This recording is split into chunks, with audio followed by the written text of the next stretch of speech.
കത്തിത്തീർന്ന പകലിൻ്റെ പൊട്ടും പൊടിയും ചാർത്തി ദുഃഖസ്മൃതികളിൽ നിന്നല്ലോ പുലരി പിറക്കുന്നു വീണ്ടും, പുലരി പിറക്കുന്നു വീണ്ടും.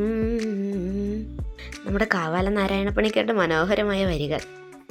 ശരിക്കും എല്ലാം തകർന്നടിയുമ്പോഴും വേദനകളുടെ കൊടുമുടികളിൽ നിൽക്കുമ്പോഴും പ്രതീക്ഷകൾ വീണ്ടും ചിറകുമുളയ്ക്കുന്നത് ഈ പുലരി പോലെയാണ് അല്ലേ? രാവിലെയുടെ മനോഹരമായ കാഴ്ചകൾ എനിക്ക് ഒത്തിരി ഇഷ്ടമാണ് കേട്ടോ. ഇടയ്ക്കൊക്കെ സൂര്യൻ്റെ ആദ്യകിരണങ്ങളേറ്റ് രാവിലെ ഒരു നടത്തമാവാം എന്നെനിക്ക് തോന്നുന്നു.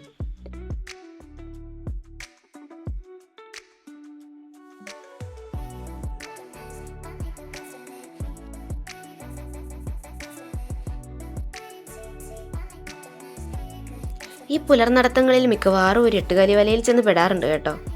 പക്ഷെ അതിൻ്റെ ഭംഗിയും അതിൻ്റെ കൃത്യതയും ഒക്കെ എന്നെ സന്തോഷിപ്പിക്കുകയേ ചെയ്യാറുള്ളൂ.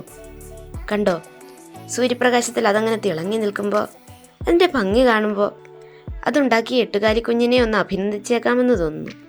എത്ര തവണ നൂല് പൊട്ടിയിട്ടുണ്ടാവും, എത്ര തവണ പരാജയപ്പെട്ടിട്ടുണ്ടാവും, എന്നിട്ടും തളരാതെ അതിൻ്റെ ഫലം മാത്രം ലക്ഷ്യമിട്ട് വീണ്ടും വീണ്ടും ശ്രമിച്ചിട്ടുണ്ടാവും. ഒടുവിൽ മനോഹരമായി ഈ സൃഷ്ടി ഉണ്ടായിട്ടുണ്ടാവും. ചെറിയ പരാജയങ്ങളിൽ ശ്രമം ഉപേക്ഷിച്ചു പോകുന്ന നമുക്കുള്ള പാഠമാണ് ഈ എട്ടുകാലിവല. പാതി വഴിയിൽ ശ്രമം ഉപേക്ഷിക്കാതെ പോയ, ഒടുവിൽ മനോഹരമായതെന്തോ ലോകത്തിന് സമ്മാനിച്ച എല്ലാവരുടെയും പ്രതിനിധിയാണ് ഈ ചിലന്തി. പ്രകൃതിയുടെ പൂർണ്ണത എപ്പോഴും തളിരിടുന്നവയും പുഴുത്തുന്നവയും ഞെട്ടറ്റവയും എല്ലാം ഉള്ളപ്പോഴാണ്. കുഞ്ഞുവാവ് മുതൽ മുതുമുത്തച്ഛൻ വരെ അടങ്ങുന്ന ഒരു വീട് പോലെ.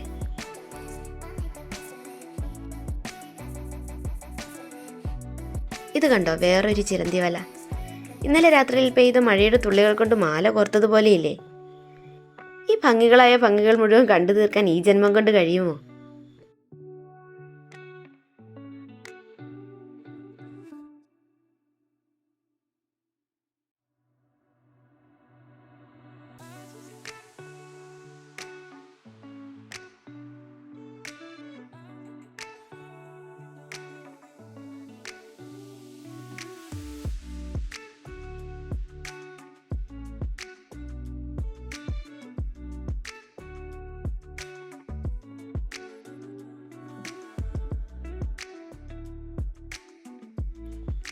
ഇതാണ് ജുവൽ ബഗ്.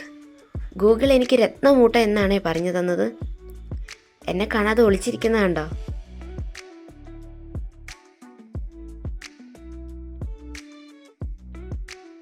ഓരോ നിമിഷവും ആസ്വദിച്ച് ജീവിതം ഒരു ആഘോഷമാക്കണം എന്നാണ് എനിക്ക് പറയാനുള്ളത്.